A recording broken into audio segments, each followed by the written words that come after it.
ఒక 2 సంవత్సరాల నుంచి జరుగుతున్నటువంటి విషయం. అమ్మాయి 8th క్లాస్ చదువుతున్నప్పటి నుంచి కూడా వీరి యొక్క సెక్సువల్ అసాల్ట్ దాడి అనేది ఆమె పైన జరుగుతుంది, బెదిరించడం. సెక్సువల్ యాక్ట్ వీడియోస్ కూడా తీసి వాళ్ళు థ్రెడ్ చేయడం జరిగింది. కాబట్టి రాష్ట్రంలో మరో దారుణ సంఘటన వెలుగు చూసింది. కొంతమంది కామాంధులు మైనర్ బాలికపై 2 ఏళ్లుగా అత్యాచారానికి ఒడిగట్టారు. 2 ఏళ్లుగా బాలిక శరీరంపై దాడులు చేస్తూ అనేక రకాలుగా చిత్రహింసలకు గురిచేశారు. ఇక 2 ఏళ్లు మౌనంగా ఆ కామాంధుల శారీరక మానసిక హింసను భరిస్తూ వచ్చిన ఆ బాలిక తట్టుకోలేక చివరికి పోలీసులను ఆశ్రయించడంతో ఈ దారుణ సంఘటన వెలుగులోకొచ్చింది.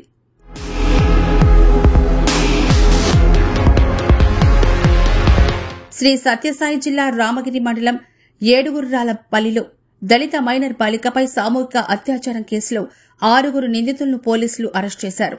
వారిని రిమాండ్కు తరలించినట్లు ఎస్పీ రత్న తెలిపారు. ఈ ఘటనలో మొత్తం 18 మందిపై కేసు నమోదు చేయగా మిగిలిన నిందితులు పరారీలో ఉన్నట్లు తెలిపారు. దళిత బాలికపై కొన్ని నెలలుగా ఈ కీచకులు అత్యాచారానికి ఒడిగట్టారని ఎస్పీ అన్నారు. దీంతో బాలిక గర్భం దాల్చింది. ఈ విషయం బయటకు రాకుండా నిందితులు జాగ్రత్త పడుతూ వచ్చారు.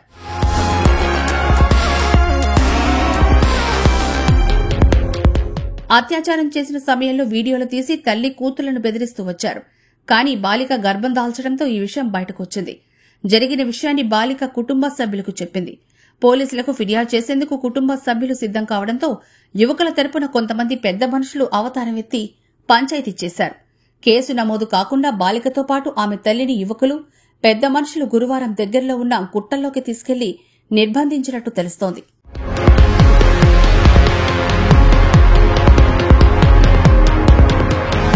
ఈ విషయమంతా వెలుగులోకి రావడం, గ్రామంలో బాలిక కుటుంబం కనిపించకపోవడంతో పోలీసులకు సమాచారం వెళ్లింది. దీంతో ధర్మవరం డీఎస్పీ హేమంత్ కుమార్, రామగిరి సీఐ శ్రీధర్ ఈ ఘటనపై విచారణ చేపట్టి గాలింపు నిర్వహించి శుక్రవారం బాలిక కుటుంబ సభ్యులను గుర్తించారు. పోలీసులు తనిఖీలు నిర్వహించుకుని పట్టుకున్నారు. బాలికను వైద్య పరీక్షల నిమిత్తం ప్రభుత్వ ఆసుపత్రికి తరలించారు. సత్యసాయి జిల్లా రామగిరి మండలం ఎడుగురాళ్లపల్లి అనే విలేజ్లో 15 సంవత్సరాల మైనర్ బాలిక పైన కొద్ది రోజులుగా అత్యాచారం కొందరు వ్యక్తులు చేస్తున్నారని, ఆమెకి ప్రెగ్నెంట్ కూడా అయ్యింది.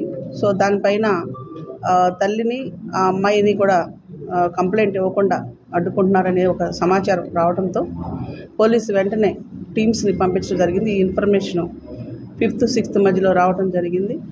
వెంటనే టీమ్స్ ఫామ్ చేసి ఎస్టీఓ ధర్మవరం, రామగిరి ఇన్స్పెక్టర్ ఆధ్వర్యంలో టీమ్స్ ఫామ్ చేసి హెడ్ క్వార్టర్ టీమ్స్ కూడా పంపించి ముందు తల్లి కూతుర్ని ట్రేస్ చేయడం జరిగింది. ఈ తల్లి కూతుర్ని కొందరు ఆ విలేజ్లో ఉన్నటువంటి కొందరు వ్యక్తులు నిర్బంధించి ఒక ప్లేస్లో వాళ్ళు ఉంచడం జరిగింది. సో వాళ్ళని ట్రేస్ చేసిన తర్వాత వాళ్ళ యొక్క స్టేట్మెంట్ని ఆధారం చేసుకొని కంప్లైంట్ ప్రకారం 6th June 2025 minor girl rape and pregnancy and confinement, harassment and pregnancy remove చేయడానికి పంచాయతీ చేయడం, ఇలాంటి వ్యవహారాలను చేయడం పైన కేసు రిజిస్టర్ చేయడం జరిగింది. ధర్మవరం డీఎస్పీ పర్యవేక్షణలో సీఐ నేతృత్వంలో అచ్చంపల్లి వర్ధన్, తలారి మురళి, నందవర్ధన్ రాజు, నాగరాజు, బోయ సంజీవ, బడిద రాజన్నలను రాప్తాడు సమీపంలో అరెస్టు చేసి కోర్టులో హాజరుపరిచారు. మిగిలిన నిందితులు పరారీలో ఉన్నారు. వారి కోసం ప్రత్యేక పోలీసు బృందాలతో గాలిస్తున్నామని, త్వరలోనే అరెస్టు చేస్తామని ఎస్పీ తెలిపారు. So different sections, POCSO act, SC ST, అమ్మాయి ఎస్సీ అవ్వటం వలన SC ST PO act and sexual act videos కూడా తీసి వాళ్ళు థ్రెడ్ చేయడం జరిగింది. కాబట్టి ఐటీ యాక్ట్, ఇట్లా అన్ని రకాల యాక్ట్స్ ఏవైతే వస్తాయో నేరంలో అవన్నీ కూడా యాడ్ చేస్తూ case crime number 21/25 Ramagiri police station register చేయడం జరిగింది. దీనిలో నేరస్తుల యొక్క సమాచారాన్ని తెలుసుకొని అమ్మాయి స్టేట్మెంట్ ప్రకారం ముందుకు వెళ్ళడం జరిగింది. ఆమెను హాస్పిటల్కి కూడా పంపించడం జరిగింది. పూర్తి బందోబస్తు కూడా ఏర్పాటు చేయడం జరిగింది. ఈరోజు 6 మెంబర్స్ని అచ్చంపల్లి వర్ధన్, తలారి మురళి, బడగోళ్ళ నందవర్ధన్, ఆరంచేరు నాగరాజు, హర్యానా చెరువు నాగరాజు అంటారు. ఇదే రౌడీ షీటర్, ఆ ఊర్లో కొంచెం నోటోరియస్గా ఉన్నాడు. ఈ పర్సన్ పంచాయతీలు చేయడం, గతంలో కూడా అదే విలేజ్లో ఇంకా 2 మహిళలు మరియు 2 మైనర్ బాలికలకు కూడా ఇదే విధంగా ప్రెగ్నెన్సీలు, సెక్సువల్ అసాల్ట్ జరగటం అనే సమాచారం కూడా ఉంది. వాళ్ళ యొక్క కన్ఫెషన్లో ఆ విషయం తెలిసింది. ఈ బోయ సంజీవ, బూడిద రాజన్న వీరందరినీ కూడా ఈరోజు అరెస్ట్ చూపించి రిమాండ్కి తరలిస్తున్నాం. ఇంకా రిమైనింగ్ అక్యూజ్ని కూడా అతి త్వరలో 2-3 రోజుల్లో వాళ్ళని కూడా అరెస్ట్ చేసి రిమాండ్కి పంపడం జరుగుతుంది.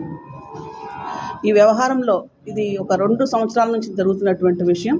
అమ్మాయి 8th క్లాస్ చదువుతున్నప్పటి నుంచి కూడా వీరి యొక్క సెక్సువల్ అసాల్ట్ దాడి అనేది ఆమె పైన జరుగుతుంది. బెదిరించడం, థ్రెట్ చేయటం, బెదిరించటం, వాళ్ళ మదర్ ఇంట్లో లేని టైంలో ఆమె పైన ఈ అటాక్ అనేది జరిగింది. అలాగే ఊరు బయటకు కూడా తీసుకెళ్లి సెక్సువల్ అసాల్ట్ చేయడం జరిగింది. తండ్రి చనిపోయి 1 year అయింది. అంతకుముందు 8th క్లాస్లో ఉన్నప్పుడే ఆమెకు ఫస్ట్ కొంతమంది స్కూల్లో చదివే క్లాస్మేట్ కూడా పైన సెక్సువల్ అసాల్ట్ చేయడం జరిగింది. అండ్ ఇంకా తర్వాత విలేజ్లో, గ్రామంలో ఉన్నటువంటి వాళ్ళందరూ కూడా సెక్సువల్ అసాల్ట్ ఈ విధంగా చేశారనేది ఆమె యొక్క స్టేట్మెంట్ తీసుకొని దాని ప్రకారం మనం అరెస్టులు చేస్తున్నాం. మారుమూల ప్రాంతం కావడం, ఆర్థిక చేయూత, అవగాహన లేకపోవడంతో ఈ ఘటన జరిగిందని, మహిళలు, చిన్నారులపై నేరాలు అరికట్టేందుకు భవిష్యత్తులో అన్ని విధాల చర్యలు తీసుకుంటామని ఎస్పీ పేర్కొన్నారు. దీనిలో ఇది ఒక విలేజ్ మండల్కి 60 కిలోమీటర్ల దూరంలో ఉంది, బార్డర్లో ఉంది విలేజ్. ఇది ఈ విధంగా జరగడం అనేది ఒక సోషల్ డిజార్డర్. ఇది ప్లస్ ఆర్థికంగా వెనుకబడితనం ఉండటం, చైతన్యం లేకపోవటం, ఇంకా అవేర్నెస్ కల్పించాల్సిన అవసరం చాలా ఉంది. డైల్ 100, 112, శక్తి టీము, శక్తి యాప్ ఇవన్నీ ఉన్నప్పటికీ కూడా సమాచారం రావటం అనేది జరగలేదు. దీనికి ఒక కారణాలు ఏంటనేది విశ్లేషించి మంచి యాక్షన్ ప్లాన్తో ముందుకెళ్లాల్సిన అవసరం ఉంది. ఈ ఆర్థిక సామాజిక పరిస్థితులు, సోషల్ స్ట్రక్చరు, సోషల్ డిస్క్రిమినేషన్ ఏదైతే ఉందో దానిపైన అందరూ కలిసి పనిచేయాల్సినటువంటి అవసరం ఉంది. ఇది ఒక పార్టీకో లేకపోతే ఒక గవర్నమెంట్ అనేది కాకుండా దీనిపైన కంటిన్యూస్ ఎఫర్ట్స్ చేస్తూ అందరూ కలిసి అన్ని రకాల డిపార్ట్మెంట్స్ కూడా, స్టేక్ హోల్డర్స్ అందరూ కూడా సమిష్టి కృషి చేస్తూ జిల్లాలో ఎలాంటి అట్రాసిటీస్ జరగకుండా చూడాల్సినటువంటి బాధ్యత ఉంది. దీనిపైన ఒక ప్రత్యేకమైనటువంటి కార్యాచరణతో భవిష్యత్తులో ముందుకు వెళ్తూ ముఖ్యంగా మహిళలు, చిన్నపిల్లలు పట్ల నేరాలు జరగకుండా ఉండటానికి చేయవలసినటువంటి అన్ని కార్యక్రమాలని ఒక కార్యాచరణతో ముందుకు తీసుకెళ్ళడానికి కృషి చేస్తున్నాం. దీనికి కలెక్టర్ గారు మరియు అదర్ డిపార్ట్మెంట్స్ కూడా సహకరిస్తున్నారు. ఆల్రెడీ ఇప్పటికే కాంపెన్సేషన్ ఇట్లాంటి డీటెయిల్స్ అన్నీ కూడా పంపించడం జరిగింది. వారికి మరి పునరావాసం, తర్వాత అమ్మాయికి ఫర్దర్గా కూడా ట్రీట్మెంట్ అండ్ పునరావాసం కల్పించడం, మదర్కి కానీ ఆమెకి కానీ ఫర్దర్ ఎడ్యుకేషన్ కూడా కంటిన్యూ చేయడానికి అదర్ స్టేక్ హోల్డర్ డిపార్ట్మెంట్స్ యొక్క సపోర్ట్తో ముందుకు వెళ్తాం జరుగుతుంది. Thank you.